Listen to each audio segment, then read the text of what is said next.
Hello, everybody. It's so good to see everybody, and thank you, Andrew and Patricia Meredith, for joining me today. For those who are joining live on Facebook or Twitter or YouTube, we're so glad to see you.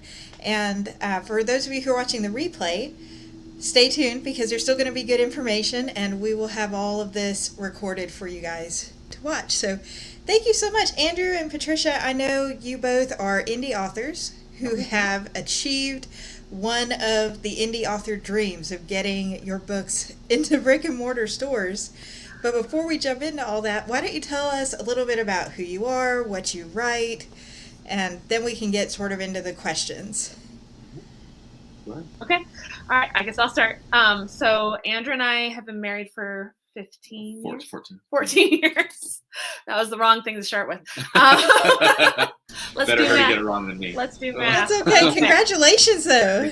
Thank you. We have 2 kids, so we are, and we're also out on a farm. So we're homesteading, homeschooling, raising 2 kids, Working from home, and trying to start the published author journey. So I write historical mystery set in Spokane, Washington, which is where we live. Set in, it's 1901, so that's why I like to dress 1901. It's actually surprisingly comfortable. I love it. I love it. It's very classy. Thank you. And then Andrew writes and then I write epic fantasy. My debut novel, Thrice, is a Slavic fantasy, obviously set in a secondary world that is Slavic inspired. And I have another book series that is launching July 25th. Actually, yeah, we're about to get the first copy of book 1 in for proof here whenever the U.S. Postal Service decides to give it to me. Yes, and that's the collation. Yep. So the collation cycle starts to come out because it's going to be coming out for the next years. Right. So starting with 6 books this year. Yeah, 6. So. 3 in July and 3 in November. Yeah. So he's really pushing forward. Yeah. It's my baby. Yes. And are those, so I've got to say, to start out with, where are your books at? Are all of your books in Barnes & Noble, or some just on Amazon? How do you have that set up? We decided to pursue being available in all 3 formats. So we've got print, ebook, and audiobook. From launch date. That was a hard goal we set when we switched over to indie in 2020. We basically decided it was time. Yes. And said, well, all 3 on day one. They've all got to be available. Yes. So that there's no... Because we wanted to meet everybody. Yeah. We thought that's one of the differences between indie pub and traditional pub, is traditional pub tends to space out their launches. You don't get the audiobook until, as much as like 6 months after the publication date. And I personally, I love listening to audiobooks. That's actually my preferred way to listen because I'm a mom. And so I'm always, doing laundry, washing dishes, planting in the garden. And so listening to an audiobook is great. So we decided we wanted to do all 3 formats. One of them is print. And we found that with my genre, with historical fiction, more people buy it in print than they do in ebook. I would say print and audiobook are about even for me, whereas Andrew has found it's pretty even across all 3 so far. It also let us set our goals for, okay, what's most important in our goals for sale? Like, I would love to get to a particular point where my ebooks are what are the bread and butter. I want to have the frosting already available so that the print books and audiobooks are just additional income on top of that. Right, yeah. Yeah, that's wonderful. And so obviously the ebooks, they can't be available in a brick and mortar store, but do you have like audiobook and paperback, or is it paperback and hardback? We just do paperback at this point. And with the audiobooks, you can, a lot of indie bookstores now offer through libro.fm. You can support your independent bookstore by downloading audiobooks, and still it goes to that particular bookstore. So you just go to libro.fm and you type in whatever your independent bookstore is. And you can say, okay, I want to support this store. And so when you buy the audiobook, it supports them, which we're very big on supporting local, which is how we've gotten our books into bookstores. And libraries too. And libraries too. So yes. it's just a click of a switch. What libraries actually pick up your audiobooks and ebooks is dependent, but that is totally shifted since 2020, that libraries are now picking up a lot more books as opposed to just a few handful. Right. They've changed all their contracts, and so Yeah. we've had our books. And a lot of that is ebooks and audiobooks. Yeah. Because like over the pandemic, I couldn't go to the library, so it was a lot of just automatically downloading it to my phone. Yeah. And that's where I started doing more audiobooks, and that was when we decided, okay, we want our books available in all three, because then through the library, people just happen across. If you just type in historical fiction, my book comes up.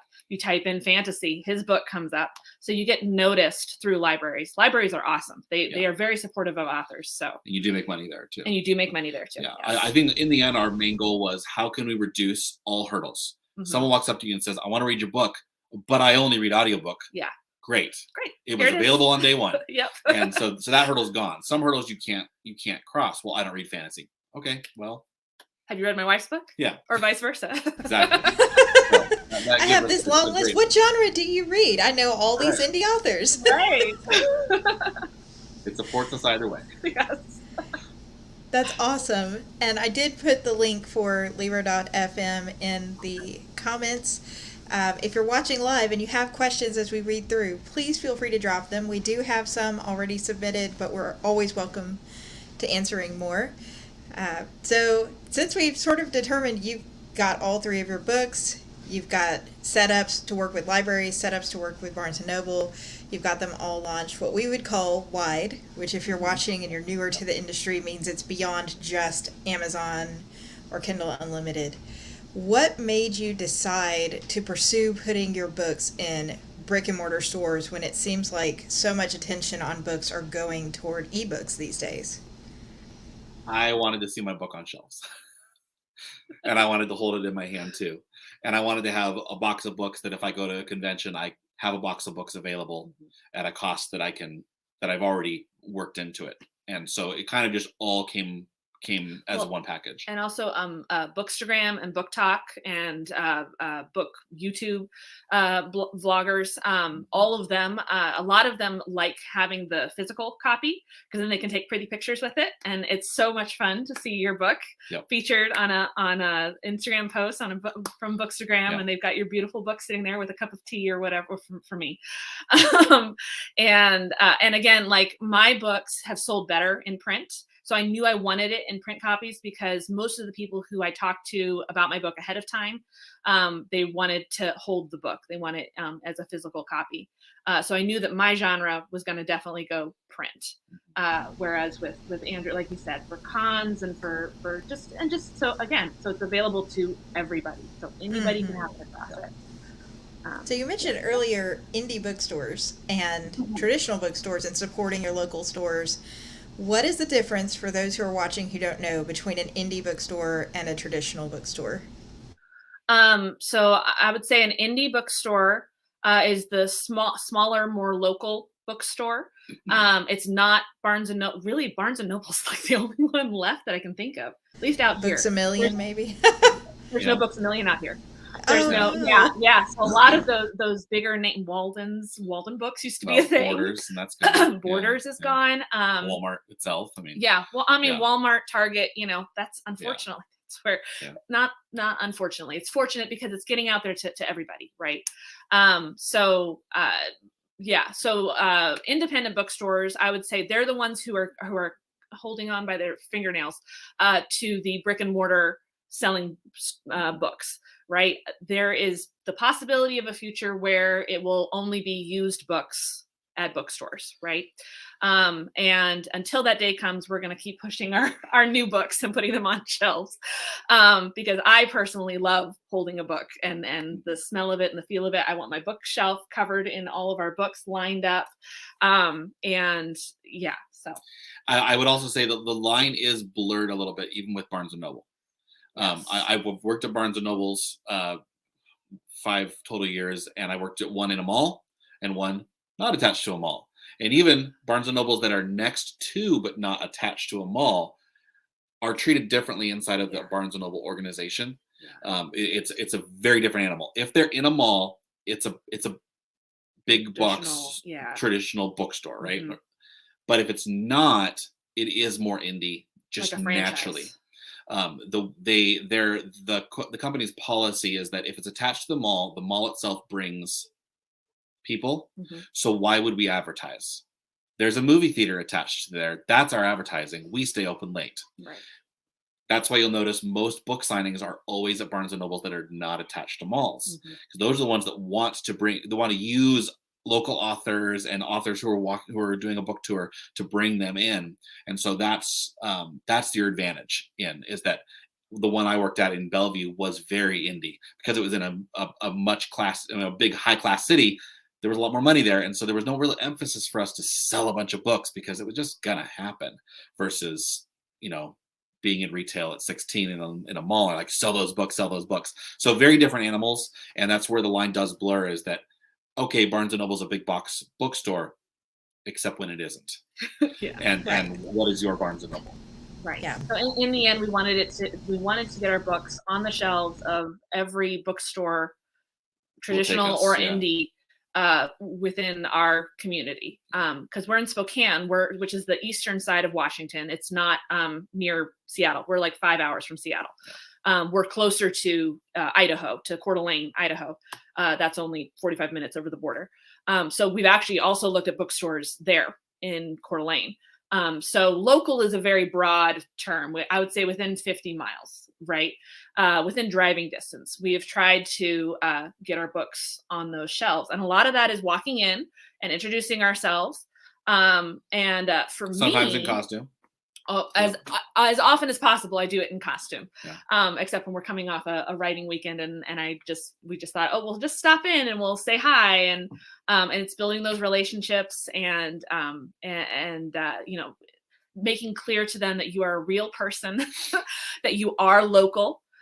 Because a lot of the independent bookstores, especially if you just say the word local, I am local, and you talk about where you live, they light up. Yeah. Oh, that's wonderful. Well, what do you write? And it doesn't matter what genre you are. They want to put you on the shelves.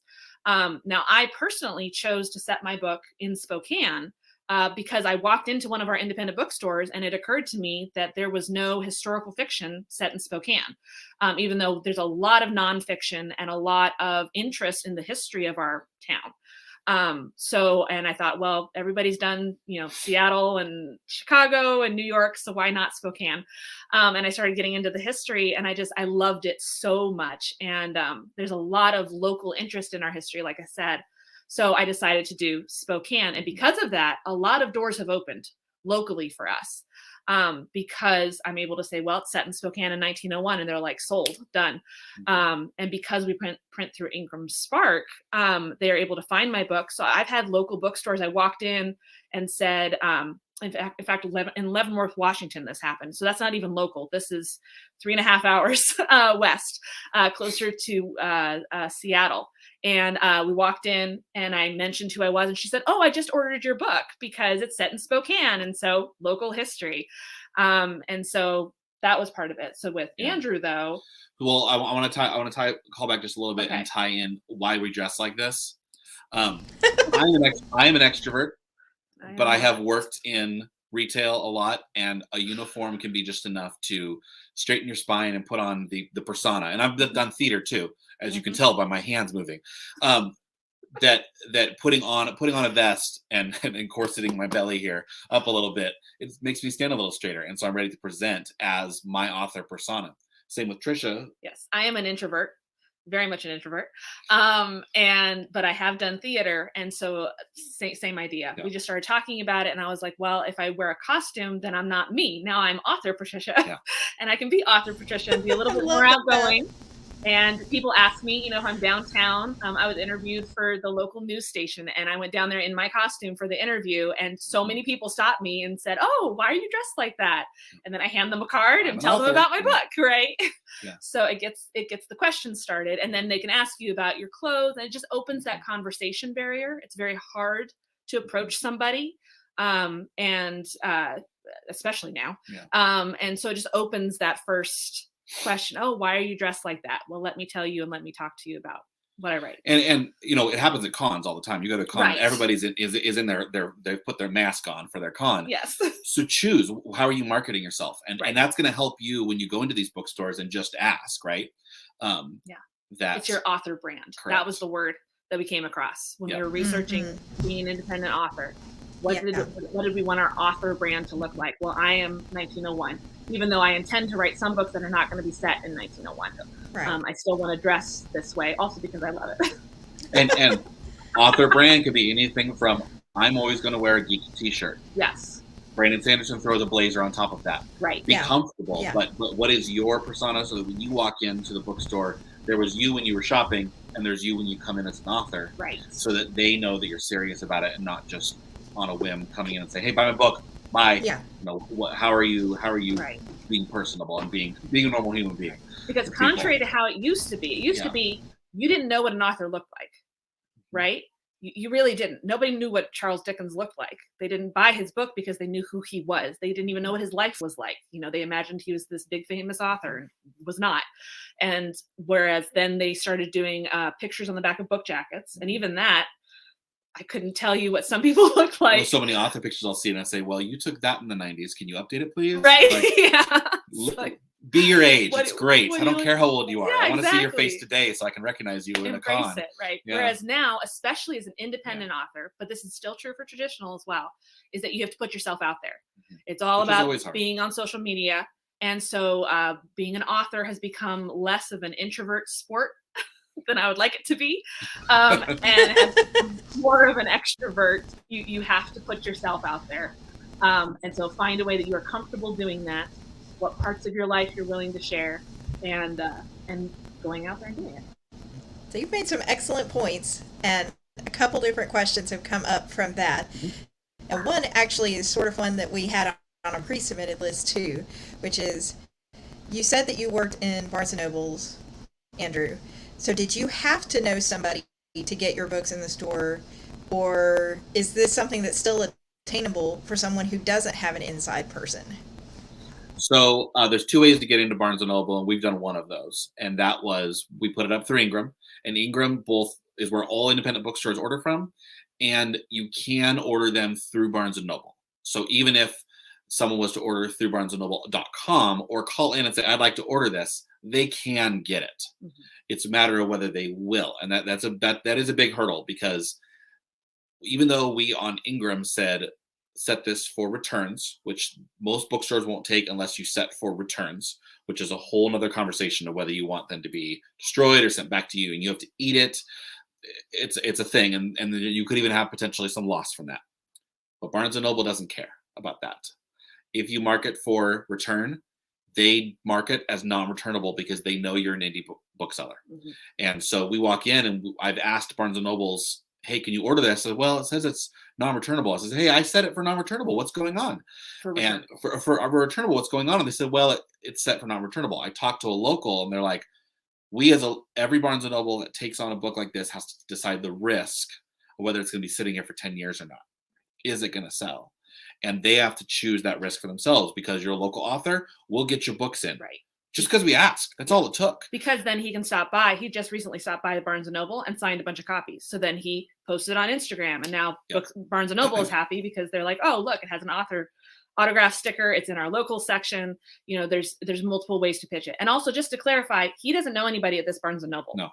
So it wasn't a matter of he knew somebody so he could get his foot in. And actually, I got conflicting information. Yeah. We went in and checked if her books are coming in. They were already coming in. I said, mine's coming out. Can you order it? Yes, we can.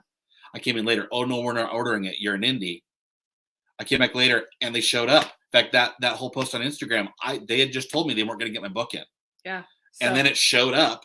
Hey, we have local authors. Here's Andrew Meredith. I'm like, who's that guy? It wasn't me. So they just did it because they realized, well, no, because I had been on a radio show. Yes. So she had been on a radio show, just a local radio show, and had been on the local news because they had seen her through the historical. Through the historical Spokane stuff. Yep. Mm-hmm. So when we went into Barnes & Noble, they're like, wish you had told us a month ago. We would have ordered 24 to be ready for this. And we had actually been like, we actually kind of wanted to give the indies a chance first before you. We didn't tell them that, but that's what happened. Well, now they're excited. And so then when I was finally on the radio, I think that's probably what sparked it off. So it's all marketing, which I hate doing marketing, but that's life. And we asked a local radio show if they wanted to interview us. And so little things like that can be enough for you to then go in. And I mean, it's resume speak. be able to say, well, I was on the local radio a week ago. Don't have to say it was a small radio show. It's still a radio show. Somebody heard it. Yeah, I was on the news. Yeah. It was only, local, and you can still find it on YouTube, but and that's part of it too, is on YouTube now. YouTube has opened that spectrum, whereas like this is a live thing. And so there's people attending right now, but you can also watch it later. So, which you're going to get a lot of views later because of just putting yourself out there. And yeah, so I think you have to treat it like that. Long term. It's all long term and it's all slow Yeah. burn. And just because they said no, it's like dating. You can't take offense. It's not you. Personal, it's business. business. It Yes. is absolutely business, which is really hard. It's really hard just to go to a con and say, hey, I want to go hang out with these cool authors. I'm just going to go ask them. And they may be like, I don't know who you are. That's okay. Yeah. Hang out with them a little bit and then don't be creepy, walk away. And, it's fine, because that's dating too. Is I don't want to be creepy, but you got to ask at some point, or you're never going to get a boyfriend. Or go ask the bookstore. You never know if you're going to hit the right person. The person you walk up to, are they someone who's working the stacks, or is that the assistant manager, or happens to be the regional orderer? Right. You never know. You don't know. Yeah. You just got to ask. Yeah. In fact, my book great. is at the local museum here because that's where I did all my research. And because it's available through Ingram. If you can get your book on Ingram Spark, that's the answer to the question. How do you get your book into bookstores? You get your book through Ingram Spark, which costs money and it costs time and it costs all these things. It is worth it if you want to see your book on a bookshelf. And it still goes to Amazon. Yes. Too, yeah. Because they're the same thing in the end. Yeah. Ingram Spark is who Amazon uses for their printer. They use a different paper quality, or just a different paper. It's just a different paper. We liked how Ingram's books looked, so we ordered them, and Amazon still buys a box. And the more people who buy them, they'll buy more boxes. Mm-hmm. My day job is selling through Amazon, and if things aren't selling, they stop ordering them until they do, because it's all long, slow burn. And also to that, like it's very easy to think, well, this book is existing right now and that's it. But you have to think about all the series that I have discovered years down the road, right? And it's so that's why Andrew and I, like, our goal is to get more books out, right? The ultimate goal is to get more books written, right? Doesn't matter what else we're doing. That's the goal, is just to write books, because that brings us joy. It brings us happiness, whether people buy it or not. But also, it will sell more books, because if I go look up an author and I see that they have completed their series, especially in epic fantasy, wow, if they've actually completed their series, then I'm more likely to support that, right? To invest my time into it. There's so many times we've walked into a bookstore and talked about epic fantasy, and they've said, well, I'm not interested in starting a series that isn't finished yet, because so many people have been burnt by a certain author who didn't finish his series. And so that's what Brandon Sanderson is doing, which I've actually worked with George R.R. Martin, so I can talk about him a little bit. but he's mastered the art of cliffhanging. Yes. Putting us off the cliff and telling us to hang there. Oh my goodness, I know. But that's why Brandon Sanderson is so prolific and so amazing, why so many people are discovering him and loving him, is because he finished the first 3 in the Mistborn, and he still has more coming. But it's done. But it's done enough that you can read the first 3 and decide if you like him or not, and then decide if you're going to invest in the what is it, Kingslayer? No, what's it called? Yeah, the Kingslayer the Stormlight. That series. You trust him. You know he's going to finish it. He's going to finish it. So anyway, I don't know how we got off on that. So talking about Ingram is, you've mentioned, and it's true. I've heard so many people say the same thing, that they needed their books in Ingram to be considered. Mm-hmm. But that shifts into what no author really likes to think about, and you hit on it a little bit, Patricia, which is the cost. There's a lot of urban legends about putting your books in a brick-and-mortar store as an indie. Some of those are buying shelf space, like you have to pay a $200 stocking fee. Some of those are you have to bring in a box of books and they'll pay you nothing, and if those sell, then they'll buy your books from Ingram.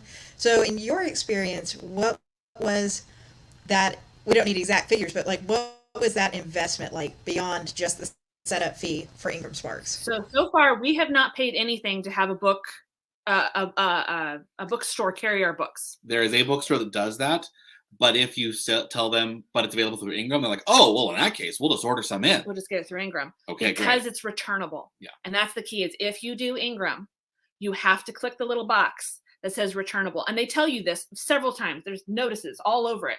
You know, if you push this button, this is what this means. You have to sell it at a 55% off, so retail rate, and it has to be returnable. Those are the two boxes you have to push. Whether you decide returnable and they destroy the book or returnable and they send it to you, that's up to you. Right now with postal rates, I wouldn't recommend having them send it back to you, as hard as it is to think of books being destroyed.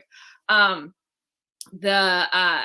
yeah, so you have to click those boxes. In the end, Ingram did not cost that much. I say cost because we are actually on the very low cost end of self-pub.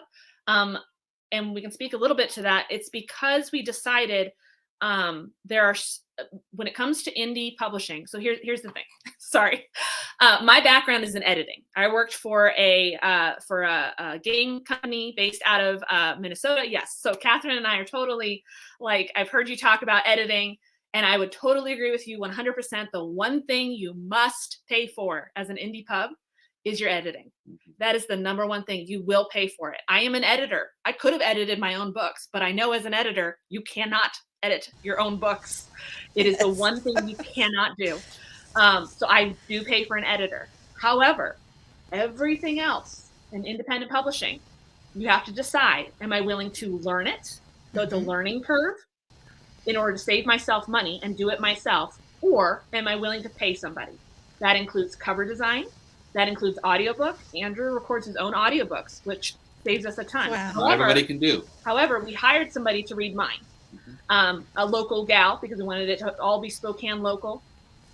So we decided to do that. We're paying for an audiobook narrator for mine, but he does his own audiobooks. Right now, we're doing our own cover design. That's our own choice right now. Until we can afford to have them remasked, and then we get a whole another boost of because again, sales. It's long term. So if you think long term, then you think, okay, well, for this first round of publishing, I'm going to do my own cover design. Once I've started actually making a little bit of money, then I'm going to pay for a cover, and it's going to reboost it, because every time you change your cover, you're going to hit a different niche of audience, especially with books on bookshelves and ebooks. Audiobooks, I don't know that people really look at covers of audiobooks, but it feels like more like ebooks. They sell because of the cover and bookshelf, of course. If you turn that thing face out and it is gorgeous, then it's going to sell. So editing, and then publishing. So what are you willing to pay for? We decided we wanted to pay for Ingram. Ingram costs money to upload and lay it out. But ever since the pandemic, a lot of those systems, those distribution things that we use, they're either free or they come with a layout program. So if you're willing to just accept the layout that they will do for you, that saves you the layout cost. Now we're not paying for a layout editor. That's a huge cost. And that helps. It's not perfect. No, there are things that would change. There's also very easy ways to make your book look like it was published by a publisher. Right. My new books that are coming out, we're doing through just a normal Ingram layout on the inside, but we have a front piece for the copyright, and I'll buy other indie books, and there isn't one. There's only the Amazon ASIN at the very end, and I'm like, oh, it's a great layout. This looks great, but there's no copyright page, and still people will pick up Thrice, and they're like, oh, this is indie. Yeah. Really? So Same with mine. Oh, I was flipping through. I didn't think it was. Right. It was a little because and the I key put is this stupid little copyright page in there. It's so simple. You guys pick up a book and copy it. That's all we're doing. You pick up a book, a fantasy book, you pick it up, you're like, okay, on the first page they have praise. Okay, I'm gonna put all the things that I've gotten for praise from my beta readers and my whoever will tell me that my book is awesome. I'm gonna put it on there, right? Not the actual praise. We're not saying we're not saying to right. No. I'm not saying their layout. What do you expect when you pick it up? Even if you never read the dedication. Right. You still expect a dedication. And it's one of those, it's ingrained in our psychology of books. What do you expect when you pick up a book? I expect the copyright page. I expect it to have the copyright date, the author's name. I expect it to have the little blurb about this is not based on real people, even though mine totally is because it's historical. And so I actually changed that blurb to meet mine. And then you have the dedication, and then you have the maps in a fantasy book. So to tie that back to Barnes and Noble, you might be able to get 2 of your copies of your book in. Mm-hmm. You're not going to order more until those 2 sell. Right. So what are you doing to take away all those hurdles? Mm-hmm. Like we came, there are hurdles you cannot remove. What hurdles can you remove? Yes. So that there's as much ease for purchase as possible. And in the end, it's how can you make yourself look traditional? It's an unfortunate truth. Yeah. That's what readers are expecting. Ingram is not that expensive. It's $40. $49. It's $50 to have them do the print for you. And we've gotten a lot of free books out of Ingram because we'll get a box in and their return sucks, policy is amazing. but there's 10 of them that are slightly askew with a little white line or a bad cut, and we'll flip through every book and double check them. But now we've got a whole bunch of free books that they don't want back, and they'll send us more books. So what advantage is that? Well, we try to collect and keep all of our bad books. One, because we can take them to used bookstores and sell them at a discount, and we then just recoup our costs, which are zero at that point because we got them for free. They're just in the other books that are better. And once we start going back to conventions, I'm going to take busted up books that aren't that great to trade with other authors for their not so great books and start collecting books that are signed and one of a kind. Right. So because you get every all author's going to have one. Make an advantage. Actually, make it to your advantage. That's a hurdle that we removed. Is that sure? Ingram costs us $40. We've easily gotten more than $40 worth of free books from Ingram. Yeah. Because they messed up their printing. Yeah. Yay us.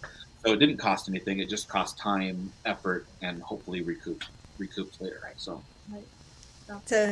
this has been awesome. I know we're coming close on time, but Andrew, you said you used to work in a Barnes and Noble, and a very interesting question I've seen on other lives that no one has a really good answer for, maybe a few people gotten really close, is a certain trend that is going around on Book Talk and some other social media where you take your book, you walk into Barnes and Noble, and you put it on the bookshelf where it would go, and you leave.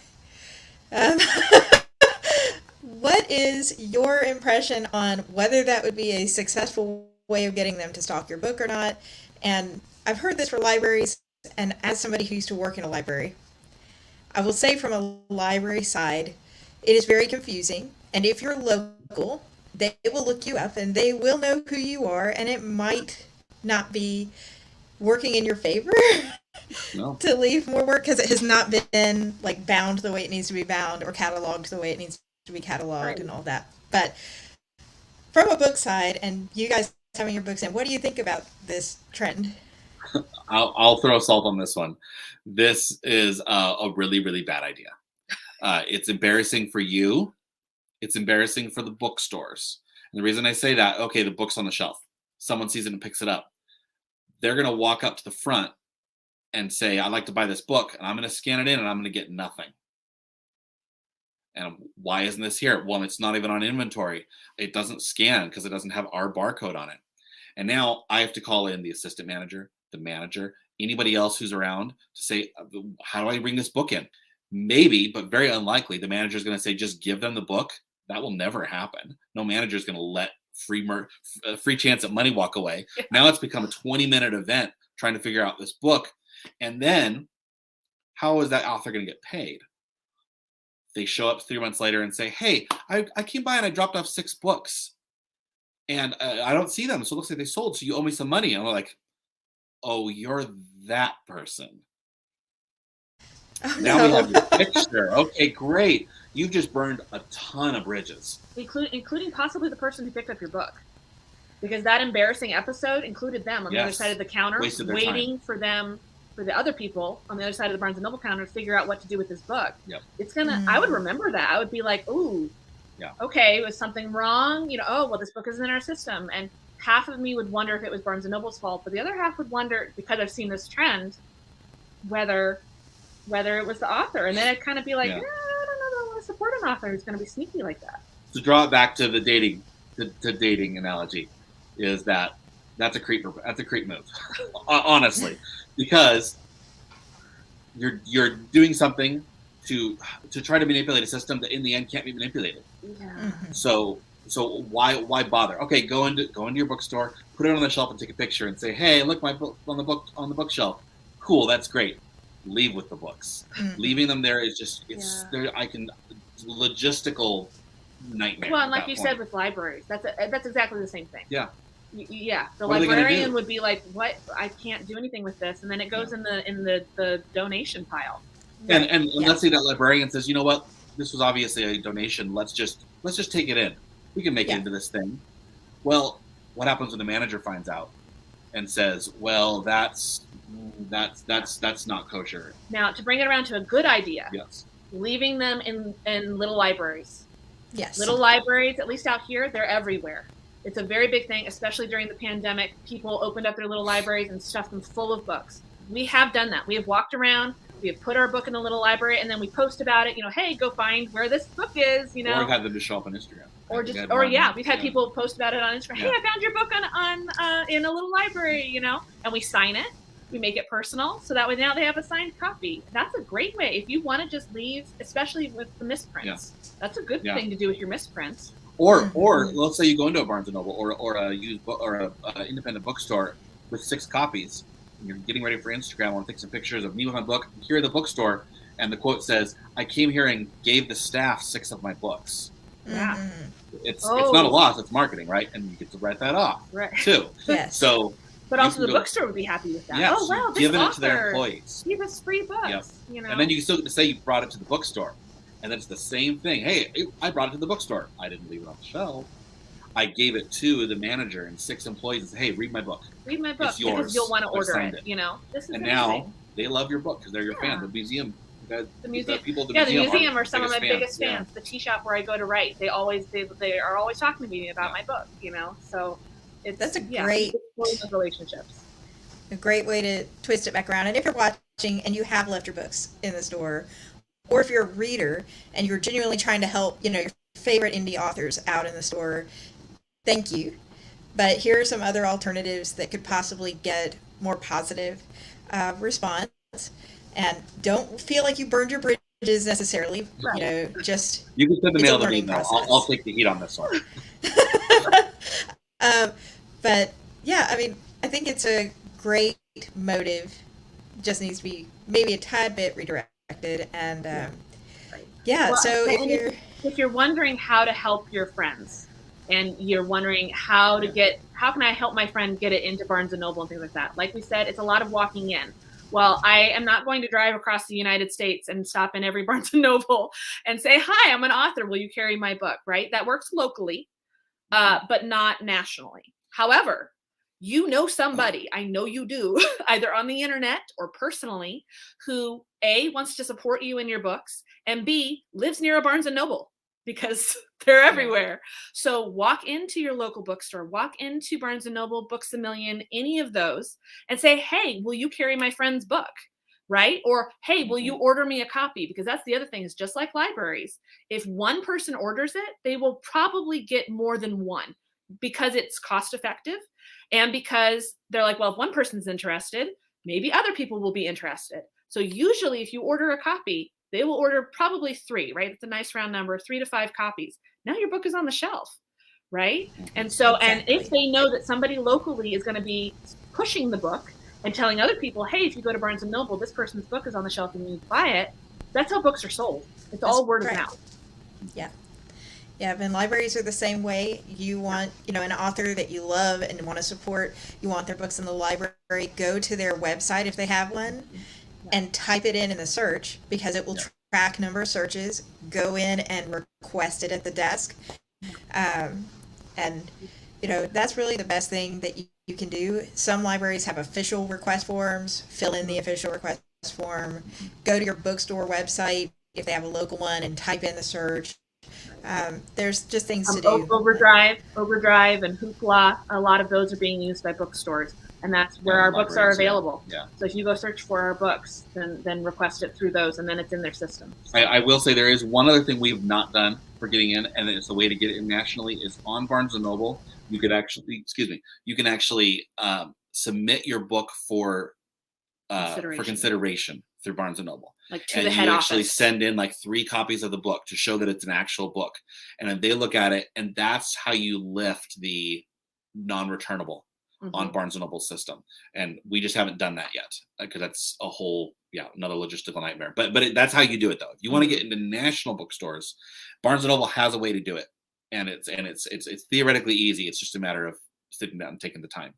And you send in a copies of your books. You're losing those copies of books, but it's part of the investment, and you have to think there probably is a fee, but now it could theoretically be unlocked to be a national book at that point.